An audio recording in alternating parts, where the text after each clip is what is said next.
Steeled for Murder by KM Rockwood. After nearly 20 years in prison on a murder conviction, Jesse Damon has been released. Determined to make it, he finds a basement apartment, a job on the overnight shift at a steel fabrication plant, and a few people who treat him like anybody else.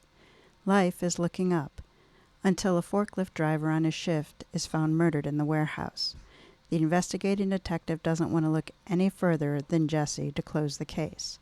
If Jesse isn't going to go down for this, he'll have to be the one to put the name to the killer. Steeled for Murder, Book 1 in the Jesse Damon crime novel series, is from KM Rockwood. Ask for it everywhere you get your books.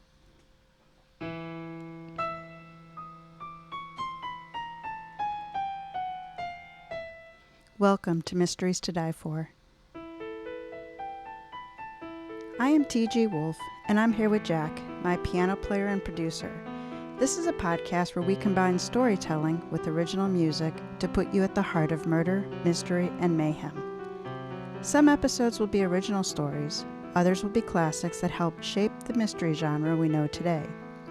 These are arrangements, which means instead of word-for-word readings, you get a performance meant to be heard.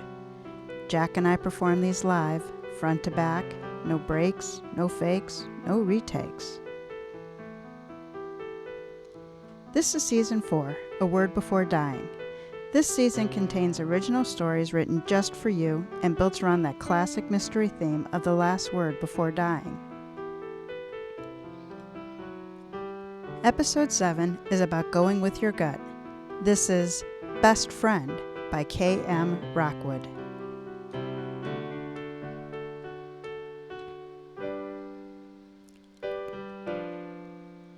Chapter 1. Cryptic Message. I sat at Darlene's bedside, my hand resting on hers, on her thin fingers really. A catheter from an IV drip snaked into the vein in her pale arm. So young, much too young for this. A monitor panel at her head of the bed blinked and hummed. Bandages swaddled the top of her head, a few lank dark strands of hair peeking around the edges. The bandages ended above her sunken eyes, which shuddered but didn't open. Most of the time her broken body lay still. At peace, I tried to tell myself. But every once in a while tremors washed over her and she murmured incoherently, her face grimacing. This was decidedly not what I had anticipated when I answered a request for a woman to volunteer in assisting girls aging out of foster care as they adjusted to living as an adult. Darlene was a special needs client, her caseworker told me. Developmentally delayed was the current term. She would be eligible for adult services, but the massive waiting lists were hundreds of clients long. And with the adult caseworkers averaging close to 50 clients each, chances of Darlene getting the attention she needed were slim. That's where the volunteers could make a difference. The case manager made sure I had all the information and clearances I needed to arrange for Darlene to be evaluated and assess programs and services. Today was the day I was supposed to go meet Darlene at her foster home. Instead, here I sat. The hospital scent of disinfection filled my nostrils. 2 nights ago, a pickup truck driven by Herman Boldale, the foster father in Darlene's placement, had slammed into her in the driveway of the foster home. Exactly how that transpired was unclear. Mr. Boldale maintained the girl had appeared out of nowhere, dashing in front of the truck as he was pulling in. He'd been traveling fast enough not only to knock her over, but to run her over. Her head slammed into the concrete and the big tires of the truck had passed over her torso. A neighbor passing by had called 911. The first respondent had been a police patrol car. One of the officers had started to administer first aid, but an ambulance arrived moments later. The only visitors who'd been in to see Darlene so far were me and Travis, her older brother. He was just 19 and barely out of foster care himself. They had been placed in separate homes for years, but with the help of a conscientious social worker, they had managed to keep in touch with monthly meetings. The foster parents had not shown up since Darlene had been admitted to the hospital from the emergency room. Perhaps they were traumatized by the accident, but it still seemed to me they owed it to Darlene to come visit. The door opened and Travis came in. His thin face twitched. He snuffled and wiped his eyes with the sleeve as he peered at Darlene. He was carrying a manila envelope with a scrawny plastic floral stem and 3 artificial white roses that looked like they'd come from a dollar store. It probably had. His voice quivered. "Any change, ma'am?" he asked me. I shook my head and moved away so he could sit in the chair next to the bed. He sat down and stroked Darlene's fingers. The cuffs on his shirt were frayed. The laces of his weathered boots were knotted. His jeans were worn thin and had a rip in one knee. Definitely not the expensive fashion statement type ripped jeans. Maybe I could expand my volunteer efforts to help Travis too, adjust from foster care to independent living. He leaned over Darlene, his face inches from hers. "How'd this happen, Darlene?" She may have recognized his voice, for she moved her head restlessly and murmured something. Travis squeezed her fingers. "What'd you say, honey?" Her voice grew louder. "Best friend." Travis glanced up at me, his eyes wide. Did you say best friend, Darlene?" This time her words were clearer. Best friend. "Do you mean your best friend had something to do with this?" he asked. Darlene took a shuddering breath but didn't answer. Travis tried again. "What did your best friend do?" She inhaled sharply and her hand fell slack in Travis's. The rhythmic blinking on the monitor board stopped. An alarm shrilled. A man in a white uniform rushed in, pushing a cart of medical equipment. "I'll have to ask you to leave," he said briskly. "The team will need room to work." What's happening?" Travis asked. The man was busy checking the assortment of leads coming from Darlene's body. "She's coded." Travis's voice rose in alarm. What does that mean?" I grabbed him by the elbow and tugged him toward the door. "It means she stopped breathing. Come on out. They do need room to work." Travis let me pull him out the door. Medical personnel were storming down the hallway, all of them moving quickly. Some of them were running.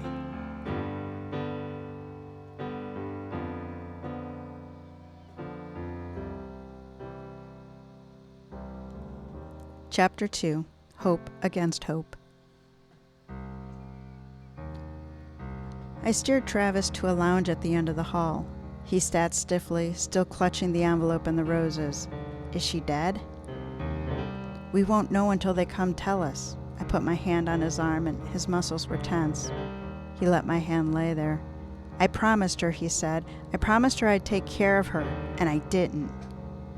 "Travis, there was nothing more you could have done," I tried to assure him. "There must have been something," he said in a strangled voice. "I should have got her out of there as soon as I turned 18. "Did you ever have a place where you could have taken her?" I asked. "Well, no, but we could have gone to a homeless shelter." His eyes brimmed with tears. I sighed. "You have to be realistic, Travis. You'd never find a homeless shelter where you could both stay. Even if you found a place, no one would have let you remove Darlene from the foster setting to live in a homeless shelter." "We could have gone to a family shelter," he said stubbornly. "They're for women with little children," I pointed out. He swiped the back of his hand across his eyes. "Still, I should have done something." "You're here now, and that's something." But I could see my words had little impact. "She never had a chance," he said. I figured he'd need to talk about her, so I said, "Tell me about Darlene. I never did get to meet her, before this." A sad, gentle smile softened his face. "Darlene's sweet, a total innocent. No matter what happens to her, she's always nice to everybody. She should have had people taking care of her, looking out for her." His voice turned bitter. "Not placed with the foster family where somebody wouldn't run over her with a truck." "I doubt anyone intended to run over her with a truck," I said. "Maybe not, but she was run over." Travis opened the envelope and pulled out some papers. "Look at this." "What's that?" I held out my hand for them. "The police report," he said. "I went and got a copy. Cost me almost $50. $50 I was sure he could scarcely afford. I'm surprised they released this so quickly. "Yeah, Well, they said the investigation was closed, so the report was finished and I could have a copy. But it doesn't really tell what happened. More tears swam in his eyes. Read it. You'll see. Most of what I held was a photocopy of a multi-page form from which a hand had filled it out. It was in cold, semi-legalese. I suppose that's the way cops are taught to write their reports. No room for emotion or speculation. Darlene was referred to as subject. I scanned the first page. What am I looking for, Travis? Skip the description, he said, and the date and address. What's the first thing the cop does? Travis looked at me expectantly. He checks on the sub on Darlene, who is lying unresponsive in the driveway, I said. Probably see if he can help her. Yeah, and the guy driving the truck, the foster father, tells him what? Travis tapped the page in my hand. I scanned down the paper. He says that Darlene stepped in front of the truck as he pulled into the driveway. By the time he saw her, he couldn't stop. Stepped in front of the truck, Travis said, making a point. Not ran or fell, stepped. I wasn't sure I got the significance of that. Meaning what? I asked. He tapped the paper again. People don't step in front of moving vehicles, not unless they're high or drunk or something. I continued reading. The subject, Darlene, was not conscious when the cop checked on her. He had pulled out an emergency dose of Narcan and administered it. Isn't Narcan the stuff they use to bring drug addicts back from an overdose? I asked. That's it, Travis agreed. Darlene never wanted to get high. I always told her not to take stuff people gave her, especially men. She was, how should I say it, gullible? So trusting. She'd do pretty much anything you said, take anything you gave her. I flipped to the next page of the report. Do you think she was on drugs?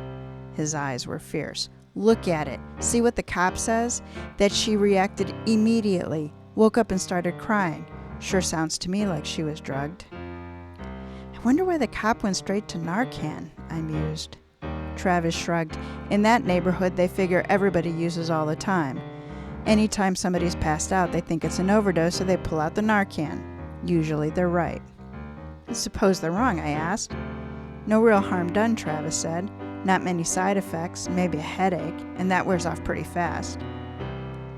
Then the medics took over, I said, reading on, and there's no more mention of the Narcan or suspected drug use. Travis tugged on one of his frayed cuffs. The sleeves were a bit too short. No. Anything after that would have been on the medical report. I can't get that. Confidentiality regulations. No point in even asking. I looked at the young man in front of me. You know a lot about this. He nodded. I work in the hospital, transportation. We had to all take training about confidentiality, HIPAA regulations, and all.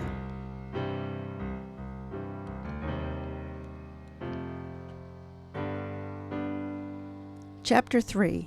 Tragic News. A doctor exited Darlene's room and approached us. By the grim look on his face, I knew the news was not good. I'm sorry, he said. We did all we could, but her injuries were just too extensive. Travis closed his eyes. His hand gripped the plastic roses and turned white.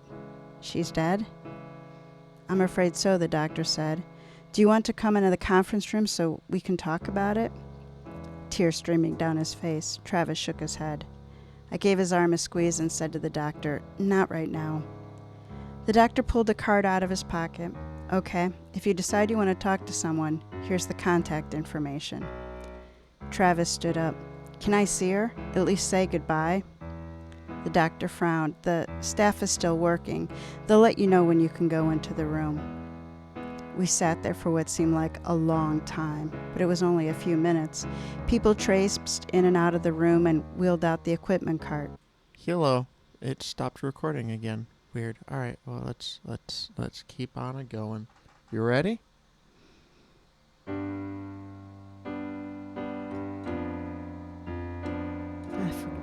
Travis got to his feet. I need to see her before they take her away. A man with a housekeeping cart outside the room glanced at us. I'll be back in a few minutes. He pushed the cart farther down on the hall and around a corner. No one stopped us, so we went into the room. Darlene looked peaceful. Her eyes were closed, Her face no longer grimaced and twitched. A woman was gathering up Darlene's meager possessions and putting them in a large plastic bag. Only her clothes, torn and bloody, and a ripped canvas tote bag. As the woman lifted that, the contents spilled out.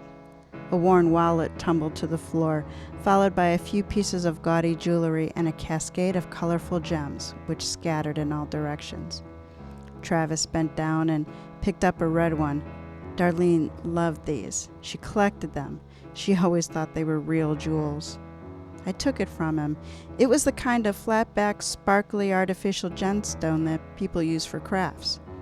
They were available inexpensively in packages of hundreds or even thousands. Tears clouded his eyes. I'm glad she had these. I hope they made her happy. He turned to the woman who was now pushing the scattered items into a pile with her foot. I'll have to get something to sweep these up, she said. Can I have her stuff? Travis asked. I'm sorry. She did look sorry. I'm not authorized to let anyone take personal possessions. I have to turn them in at the office and they need to get someone to sign for them. Who can sign? I asked. Usually an executor of the patient's will or next of kin. She went out in the hall in search of a broom. I'm next of kin, Travis said, but when I bet it's the foster parents or the social worker who gets to take her stuff. I gestured toward Darlene's quiet form. Why don't you take this time to say goodbye? He swallowed. You're right. Can I have a minute alone with her? When I got to the door, I glanced back. He picked up the wallet and a couple pieces of the jewelry and stuck them in his pocket. Then he moved to the bed and he put the roses in her hand. He leaned over and he kissed her. I waited outside the door. People hurried by, medical professionals in white coats, intent on their tasks, visitors with worry-eyed, support staff in blue uniforms pushing wheelchairs and carrying trays. The woman who had gone for a broom and dustpan came back with them. She was followed by a man with a covered gurney. They stopped outside of Darlene's room and opened the door, peering in. Slowly, reluctantly, Travis backed into the hallway. His head was bowed and he almost tripped. As soon as he was out of the room, the others rushed in. Come on, I said. Have you eaten anything today? Travis looked dazed. No. I took him by the hand. Let's find the cafeteria. No. He tapped the pocket where he had stowed the wallet and jewelry. I want to get out of here.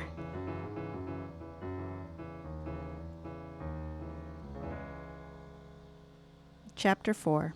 Exploring Options.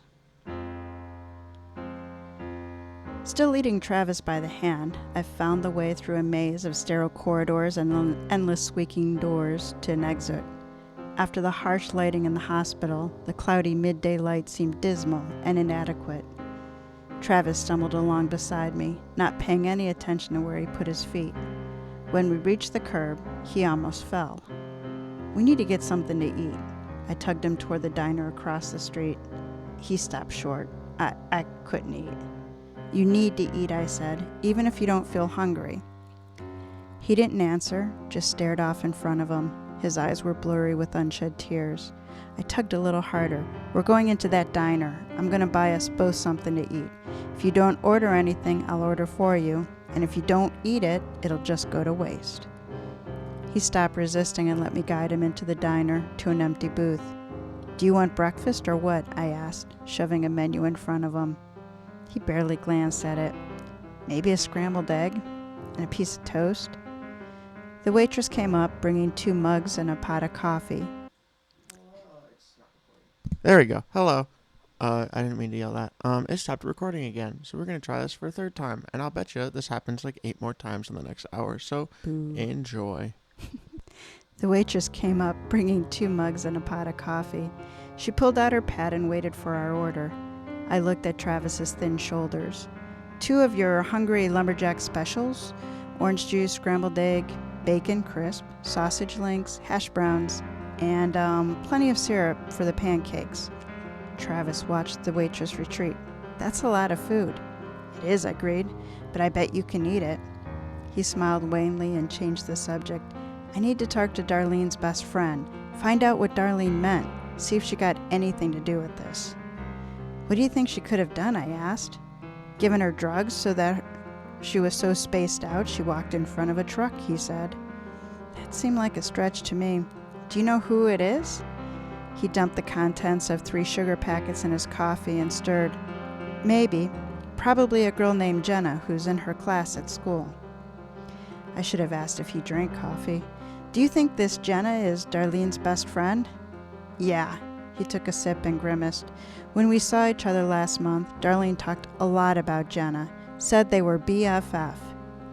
I warmed my hand on my coffee mug, but Jenna wasn't even there. She probably had nothing to do with this. Maybe, Travis conceded, his eyes blazed. All Darlene talked about was how Jenna got this job at Burger Barn and now had money to buy things. I'll go there and see her. He was determined, but in his present state I didn't want him confronting Jenna by himself. He was likely to scare her or get himself into trouble. Let me come with you. He sighed. Okay. And, I tried to read his face, maybe it would be best not to go today. Give us a little chance to think. I can't go today anyhow, he said. I have to be at work for the afternoon shift. Then I have 3 days off. I'll go tomorrow. I raised my eyebrow. Are you sure you're not too upset to go into work? Maybe call in and take the day off. He gave a mirthless chuckle. If I don't go to work, I don't get paid. If I don't get paid, I can't make the rent for my room. If I don't make the rent for my room, I'm out on the street. I'm going into work. Our food arrived, and despite his earlier claim of not being able to eat, Travis settled down in and devoured it. I was glad I insisted on ordering such a big meal. All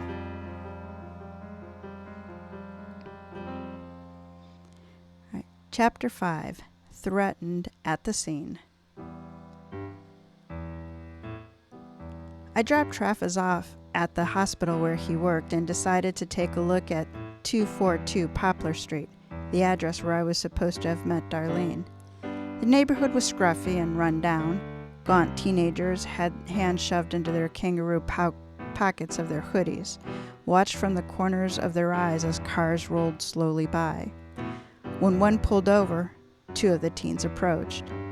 One turned and glared at the other, who backed off. The first one went up to the car's window. I could see why the police who patrolled this area thought of a drug overdose any time they found someone lying on the ground. But Darlene had been hit by a pickup, run over. Did the fact that she seemed to respond to the Narcan mean she'd been high? Or had the irritant of something sprayed in her nostrils been enough to rouse her? We'd probably never know for sure. If the police had truly closed the case, there would be no further investigation.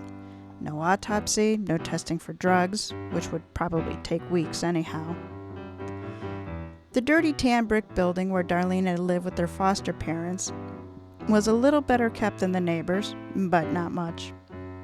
A narrow alley ran beside it. Burglar bars covered the windows. In addition, the basement windows were boarded over. The entire house looked in on itself.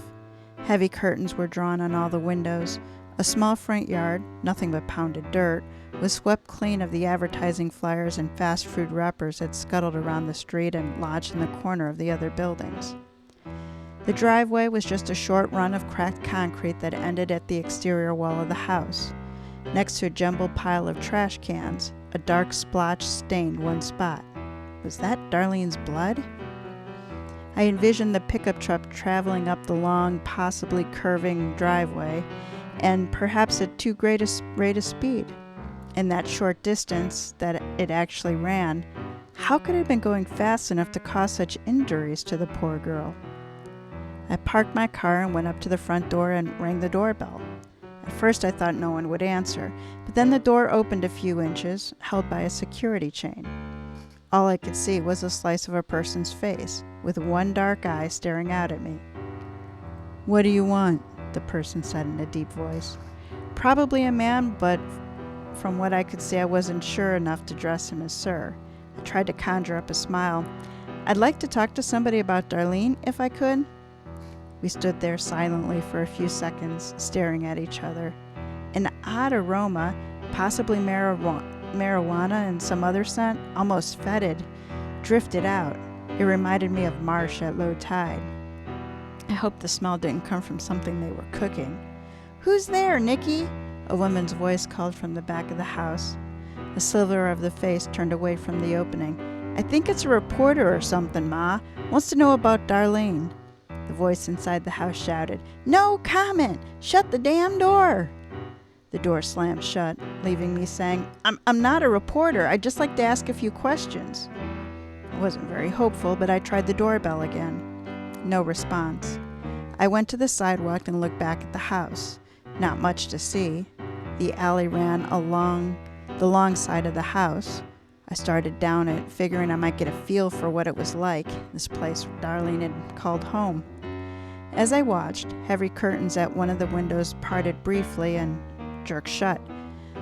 A door around the back slammed. A large woman in a faded housecoat and slippers rounded the corner of the house, a shotgun in her hand. She stopped and raised it, not quite pointing at me. "No trespassing." My throat closed. I was just in the alley here. She gestured with the gun toward the street. "You'd best be leaving now, if you know what's good for you." The alley was public property, so I wasn't really trespassing, but I could see it didn't make any sense to argue, even if I wasn't trembling from shock and fear. Not when she was holding that shotgun. Did social services really place kids in homes with people with guns and crazy enough to pull them like this? Did I even have the right address? I went back to my car and pulled out the paper with the address where I planned to meet Darlene. 242 Poplar Street. The right address. My stomach churned as I pulled away from the curb. I would be back.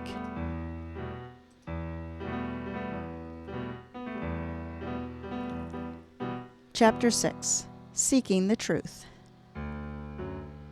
About 1:30 the next afternoon, I picked up Travis from in front of his rooming house. He was wearing a different shirt, but it was equally worn. "I went by the house yesterday," I said. "The one where Darlene lived?" he asked. "Yes. Did you ever see it?" I tried to read his expression, but his face was pretty inscrutable. I was driving, so I could only get a quick glance. "No." He took a deep breath. "They wouldn't even give me her address. We'd go to the social services building for our meetings, in a visiting room. They were set up for little kids with toys and things, but I didn't mind. Darlene liked it. She'd play with the dolls." "What did she say about the home?" I asked. "Was she happy there?" Travis looked down at his hands. "Not really." I tried not to let concern show in my voice. "Did she say how they treated her?" Once again, tears were forming in his eyes. "She wanted to come live with me. I told her when she turned 18, she could maybe get a job too and we'd find a little apartment, even just one room." Wouldn't she still be eligible for disability payments? I thought back to the notes I'd seen about her case. The plan had been to sign her up for benefits as a disabled adult and see if we could get her enrolled in a residential training program. "Maybe," Travis looked out the window away from me, "but if you take government money, they control your life. They wouldn't want to let her come live with me unless I could find a 2-bedroom apartment. Not likely, even if we used all of her check for some of the rent." "What kind of work do you think she could do?" I asked. There was a hitch in his voice. "Maybe the burger barn, the same place her friend Jenna works. I mean, Darlene was used to working, and if they hire Jenna, they might hire her too." I hadn't seen anything about a job in the notes. If she were already working, she should have been planning to build on that. "What do you mean she was used to working? Did she have a job?" He cocked his head sideways and looked at me. "How much do you know about foster placements? I've been in a lot of them, so has Darlene.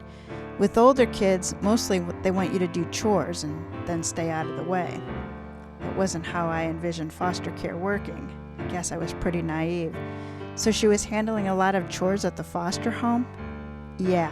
Bitterness showed in his voice.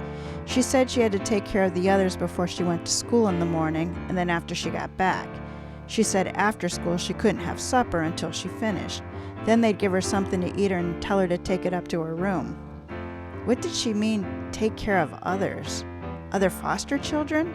I wondered how many children were in that smelly house behind those dark curtains with the shotgun near at hand. "Probably," he said. "She said she didn't mind the feeding so much, but she hated to clean up poop and spit up." He rubbed his eyes with the back of his hand. "That sounds like babies," I said. He sighed. "Yeah, or, quote, special needs kids. Darlene was a little slow, but she could take care of herself. Some kids can't, and you get paid a lot more to take in kids like that than regular kids. I shivered at the thought. Is that what it was like for you in foster care? Taking care of other kids? Yeah, he paused. You know, when there are little kids, somebody's got to take care of them. But I was never in a place with special needs kids, like Darlene was. I was just taking care of regular babies and stuff. His comments were putting a new spin on foster care for me. We parked in the lot at Burger Barn. It was mid-afternoon and almost empty. Will you recognize Jenna when you see her? Travis frowned. I never met her, but how many girls are going to be getting off the school bus here? I looked around. She takes the school bus to work? He nodded. Darlene said they rode the bus together from school. Jenna gets off at the Burger Barn, 2 stops before Darlene. Her work shift doesn't start until 4, so she's always early. How does she get home? I asked. I don't know. I think her mom picks her up. She lives with her real mom. The pain on his face spoke volumes. Well, the best thing to do is to go in and see if she's here yet. I opened the car door. Will they tell us if we just go in and ask? He said. I remember how enthusiastically he dispatched the breakfast yesterday. Well, we'll go in as customers, I said. We'll order some burgers and then ask about her. His eyes clouded over. It's my turn to treat. I don't have much money. That's okay, I said. An investigation is going to cost something, and I don't mind paying for that. I patted the pocket where I kept my wallet.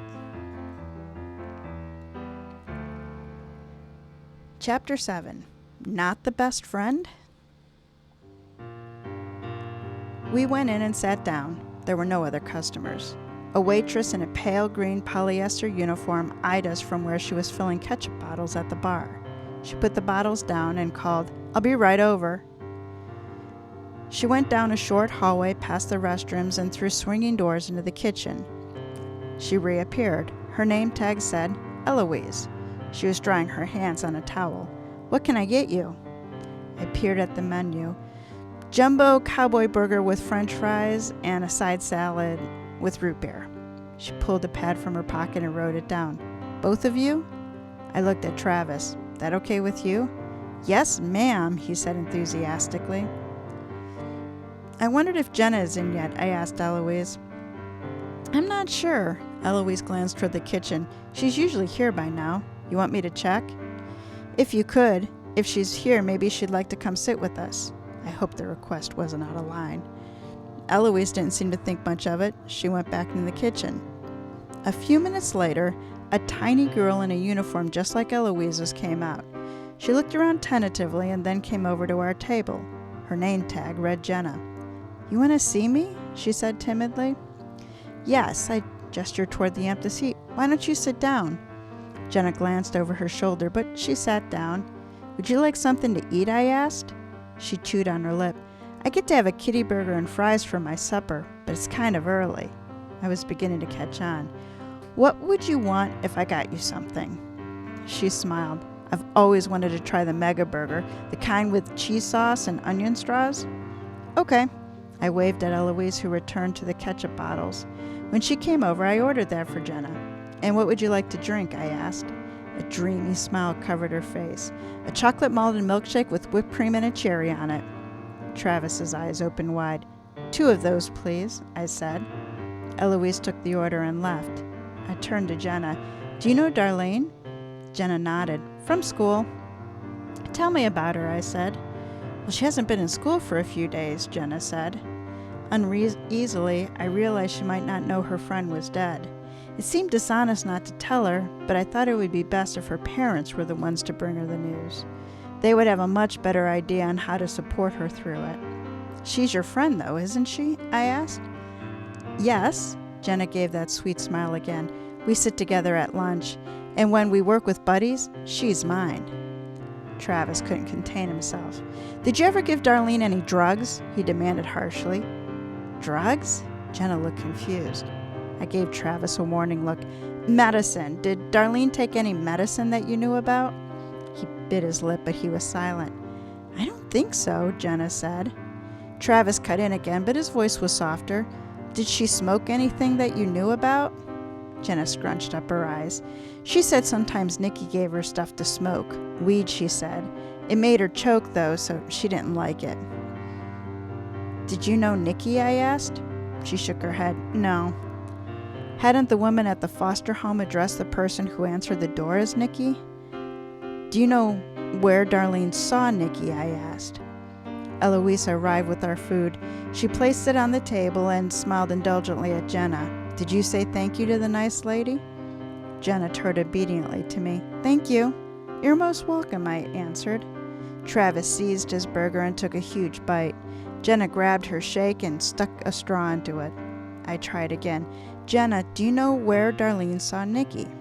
She put the shake down on the table, but she didn't answer. Was it at school? I prompted. Jenna laughed. Oh no, Nikki doesn't go to school anymore. Darlene said he was a grown-up. He lived in the house where she stayed. That confirmed my worst fear. Did Darlene tell you what they did together, besides smoke weed? He was her boyfriend, Jenna said. He gave her an engagement ring, a big diamond. She showed me. Next to me, Travis sat up, his shoulders rigid. So she and Nikki were planning to get married, I asked. Jenna looked confused. I don't know. She said once they were engaged, they could do boyfriend things. Travis's head jerked up. I'll kill him, he muttered. I put my hand on his arm. His muscles were taut. What do you mean by boyfriend things? I asked Jenna. She giggled. They kissed and stuff, and he gave her presents. Travis made a strangled sound deep in his throat. What kind of presents? I tried to keep my voice calm. Jewels, things like that, lots of them. Jenna cast an uncomfortable glance at Travis. His fists were clenched and he was ignoring the rest of his burger. The door opened and a few people walked in. Jenna stood up. Look, I gotta get to work. Don't you want to finish your burger and shake? I asked. She grabbed the plate and the cup. I'll finish in the kitchen. Thank you. I tried to get one more question in. How long have you and Darlene been best friends? Jenna looked at me in amazement. We aren't best friends. No? I was puzzled. We're BFFs. You can have a BFF and a boyfriend too. I asked my mom. Jenna disappeared behind the swinging doors. Travis looked after her. His face was pale and he swallowed hard. He stood up. Excuse me, I have to use the men's room. He was gone what seemed like a long time. I ate my burger and stared at his unfinished one. Was he all right? Maybe I should check. Eloise came by with the check. Anything else I can get you? No, thanks. I glanced down the short hallway with the restrooms. I'm not sure about the young man. She looked at me sharply. He left. He what? I asked. Eloise put the check on the table. He came through the kitchen a little while ago, stopped and said something to Jenna, then he went out the back door. I put a $50 down on the top of the check, a huge tip, but I didn't care. I said thank you and dashed out the front door to my car.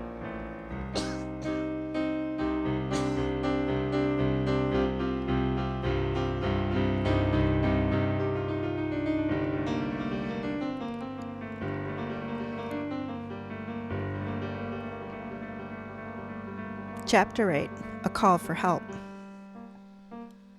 Was Travis headed to the house to confront Nikki? The idea terrified me. But he told me he didn't have Darlene's address, so how could he find it? He picked up her wallet in the hospital room.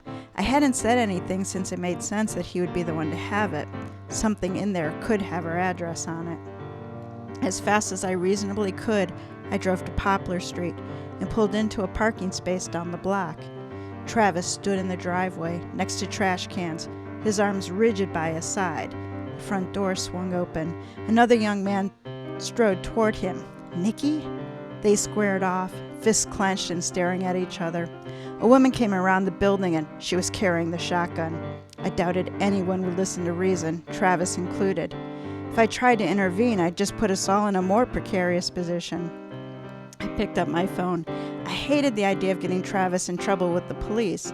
After all, he was the one who didn't belong here. But even more, I hated the idea of Travis getting shot. I punched in 911. From where I sat in the car, I couldn't hear what they said to one another. Nikki was facing me, and I could just make out the expression on his face. It wasn't pleasant. Nikki stood a head taller than Travis, but he was out of shape. His belly hung over his belt. He threw the first punch. Travis tried to duck it, but the blow landed on his shoulder, sending him staggering backwards. He straightened up and stepped forward again. A nasty smirk crossed Nicky's face. He set his feet and drew back his hand again.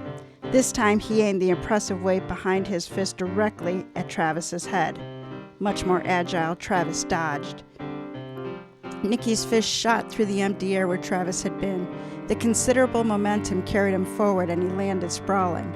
For a moment I thought Travis was going to kick him as he flailed on the ground, but Travis backed up toward the garage, letting him regain his feet. With a roar that I could hear from the car, Nicky lowered his head and rushed at Travis, who stood still until the last second and once again dodged. And Nicky was once again carried forward by his momentum, this time crashing through the pile of trash cans and into the garage wall. I knew the area was heavily patrolled, but I was surprised by how quickly a siren sounded. A patrol car pulled up, followed closely by another one. They skidded to a halt at the end of the driveway. 4 uniformed police officers rushed over. They were shouting something, but I couldn't make out the words. One grabbed Travis by the elbows, turning him around and saying something to him. Another grabbed Nicky. The remaining 2 seized the woman and the shotgun. Travis, his hands clasped behind his head, reluctantly allowed himself to be maneuvered to the front of the nearest patrol car. He placed his hands on the hood, leaning over it stiffly as the cop ran his hands over his clothes and between his legs. Then he put Travis in the rear seat of one of the cars and closed the door. The 3rd patrol car screeched to a halt. Nicky was struggling, trying to pull away from the cop holding him and yelling. One of the new arrivals pulled a pair of handcuffs off his belt. Nicky was cuffed, frisked, and wrestled into the back of the other car at the end of the driveway. He never stopped shouting. The woman, minus her shotgun and hollering obscenities that even I could make out from where I sat, was also cuffed, frisked, and wrestled into the back of the 3rd car. One of the cops went up to the still open front door of the house. He paused for a minute and then spoke into the radio on his shoulder. He signaled to his partner and they entered the house, holsters unsnapped and hands on the butt of their guns. I watched as one of them emerged from the house, his hand pressed to his mouth and nose. He spoke into his radio again and then joined another cop next to the patrol car where Travis waited. They talked, but I was too far away to make out any words. New sirens sounded, my stomach tied in knots. One of the cops opened the car door and leaned over Travis. A few seconds later, Travis got out of the car. He held onto the door and nodded as the cop talked to him. Then he turned and walked away. I stepped out of my car and called to him. He stopped and looked at me uncertainly. 2 ambulances pulled in front of the house. The cop gestured for Travis to move out of the way. Opening the car door, I shouted, "Get in, Travis!" And as we drove away, a 3rd ambulance arrived.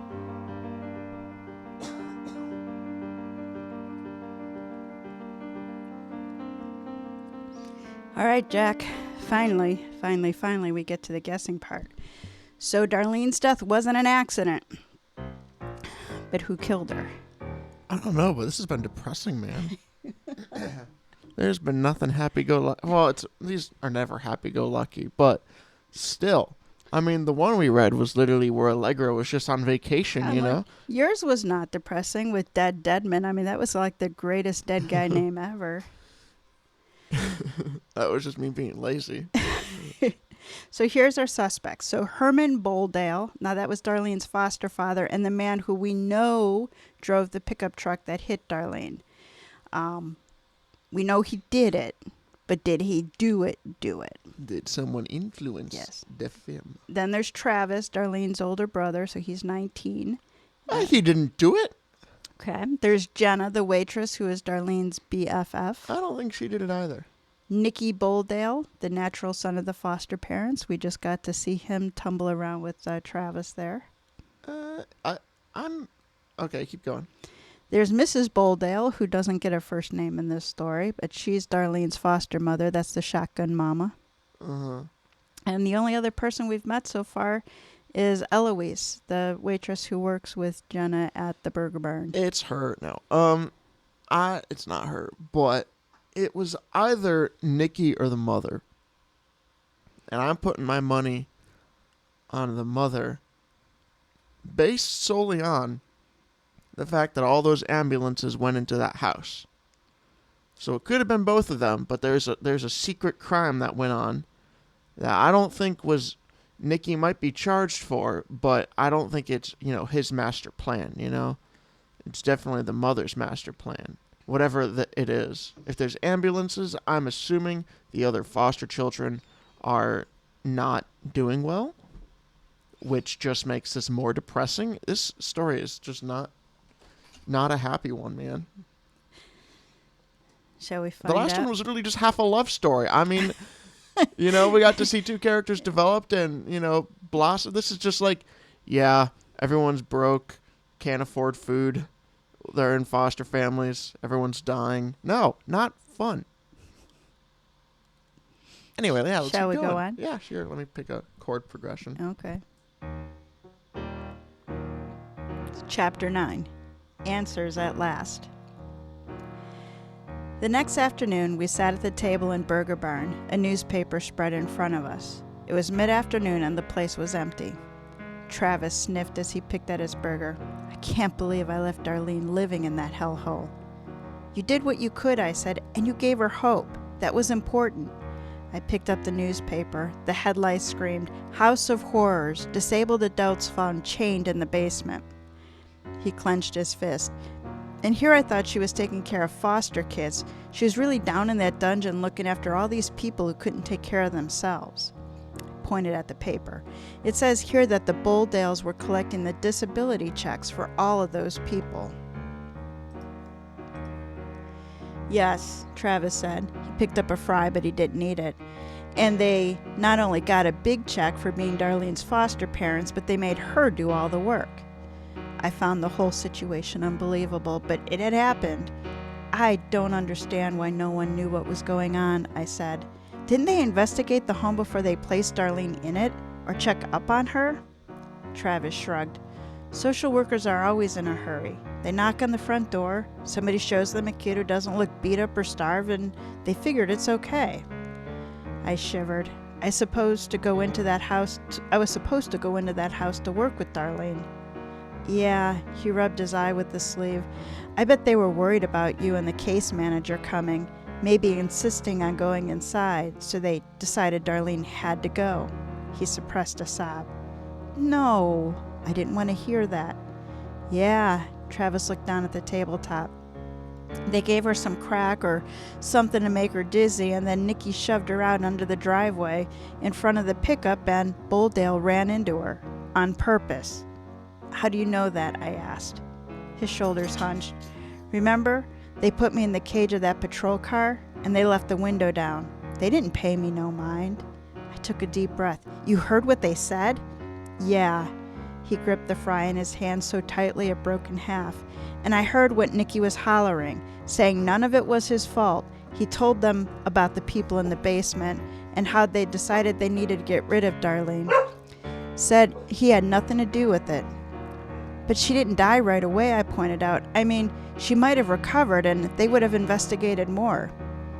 You read their police report, he said. The only reason she survived even that long was because a neighbor saw and called 911. They were going to make sure she was dead before the ambulance was there. Travis opened his hand and the pieces of squash fry fell to the table. I didn't know what to say. I was sick to my stomach. I couldn't even imagine how Travis must feel. The front door opened and Jenna came in, lugging her backpack. She saw us and hesitated. Hey, Jenna, Travis said. Hey yourself, she said. Travis reached into his pocket. I got something for you. She approached the table. Travis held up a cheap ring with a huge clear stone. I think Darlene would have wanted you to have this. Jenna stared at it. That's Darlene's engagement ring. She looked at us, her lips trembling. Is Darlene really dead? Travis didn't answer, so I said, Yes, I'm afraid so. This means I won't be able to see her again. Jenna slipped the diamond ring onto her finger. She won't need this anymore? Travis found his voice. I'm sure she'd like for you to have it. Jenna held it up to catch the light. Darlene loved this.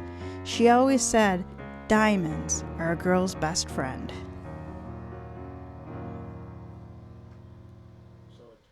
So it turns out the character from your book was her best friend. I think that's the moral of the story I heard here. Yeah. Anyway, no, that was depressing. Jeez, man. Yeah, so if we work the logic backwards, so this family is doing something horribly illegal and immoral. And on the premise that a social work volunteer could go into the house rather than, I guess, clean things up or anything else, they decide to drug her and push her in front of a car, killing her. Do you buy that? I do buy that that's what happened. I don't buy that out of all the disabled children you are currently harboring, that no other social worker has showed up. It's like, wait, I'm confused. How can they get away with this? They have to hide it every time a social worker comes. I have to admit that I'm not really familiar with our social work or foster system. So I don't know if KM Rockwood's description here is accurate or is extreme or, could be ripped from the headlines for all I know. I know there have been stories about people keeping, children, I thought it was mostly children, in cages and stuff. But if you work the logic as nobody is checking up on these people and now someone does have to, so they killed her, that makes sense. It's overkill in my opinion. It is. Not no irony intended, no pun intended. But I feel like this is a situation you're going to run into more than once. So you should have do they a plan. kill someone every time? How do you not have any way to prepare for this? I agree. I see your logic. Yeah. And wouldn't it be maybe not easier, but less expensive to just kill the social worker when they show up? Maybe that brings more mystery to the place. That's, I don't know. I don't know. Your cousin Charlotte is a social worker. Maybe Mm-hmm. we should. I don't know if exactly what type of work she does, but maybe we should call her and find out. Consult. Yeah. So I did have a chance just to do some quick Googling because, again, I do not have experience with the social work system, especially with people with disabilities. Really fast Googling found not any happier information. It says that people with developmental disabilities are in constant danger of being exploited. They are 4 to 10 times more likely to be abused than their peers. And this is from a website called disabilityjustice.org. According to one study, children with disabilities are 3 times more likely to be abused than their peers, while children with intellectual and mental health disabilities are nearly 5 times at risk of being sexually abused. People are messed up, man. These should be the people who are protected the most. So, well, I'm going to thank KM Rockwell for a story that definitely made us think. I'm sorry, I just messed her name up. KM Rockwood, sorry KM, for a story that made us think. So let me tell you a little bit about KM. KM Rockwood draws on the varied background for stories, among them working as a laborer in a steel fabrication plant, operating glass melters, related equipment in a fiberglass manufacturing facility, and supervising an inmate crew in a large medium security state prison. These jobs, as well as her work as a special education teacher in an alternative high school and a GED teacher in a county detention facilities, provide most of the backgrounds for novels and short stories. So I think KM seems to know a bit more about the situation than you and I do, sir. Probably. KM is the brainpower behind the Jesse Damon crime novels. Who is Jesse? Like I said at the top of the show, he's an ex-con, released after 20 years. There are 6 books in the series, all with Goodreads ratings around 4 or higher. It's funny how the math works with the ratings, though. So the 6th Jesse Damon book, Abductions and Lies, has 7 ratings. 6 are 5-star and 1 is 1-star. And the person who gave it a 1-star, that person averages rating books at 2.5 stars, which mean the reader is either a crazy hard reviewer or they use the 1-star for something else, like a reminder that they really want to read the book. Either way, if you kind of throw out that one outlier, she's got straight 5 stars for this Abduction and Lies. Huh. One of the 5-star reviewers said, "The story is very well paced and the writing is very well done. The characters are well developed and quirky. Each main character has a lot of personality. I thoroughly enjoyed this novel and look forward to reading more about Jesse Damon." Another reviewer said, "Compassionate, intelligent characters," with an exclamation point. Each trying to survive yet willing to help the next person, mixed with judgmental and confused characters, and a good old-fashioned mystery. Jesse deserves a standing ovation, but feels lucky to be able to walk the streets. Well, I have not read KM Rockwood aside from her story here, but I am putting Jesse Damon on my to-be-read list because I do love a good mystery. So that wraps this episode of Mysteries to Die For. Thank you to our software for making it through with only 2 glitches. We really have to figure out what's going on with that. Yeah, it's kind of annoying. Kinda. Thank you to our dogs who actually stayed quiet this time. Well, kinda. Mostly. I don't think the microphone picked it up. Hopefully not. Support our show by telling a mystery lover about us and giving us a 5-star review. Become a member of our Body Bag Brigade by financially supporting this season with a one-time donation. Pay what you can. Interested in advertising on Mysteries to Die For? Check out our website. Information is in the show notes and on our website, tgwolff.com/podcast. Mysteries to Die For is written by TG Wolff with contribution from Jack Wolff. Best Friend was written by KM Rockwood. I keep messing up her name. I apologize. I have a typo and I only... Rockwood.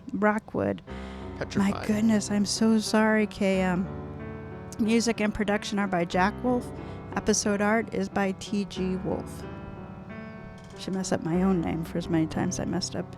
TF Wolff. I've had people pronounce their last name as Wolff. Wolff. Like they refuse to acknowledge the fact that it's named after an animal. TG Wolff. Yeah. I'm sorry, KM, but I did like your story. All right, Jack, you have the floor. Take us out.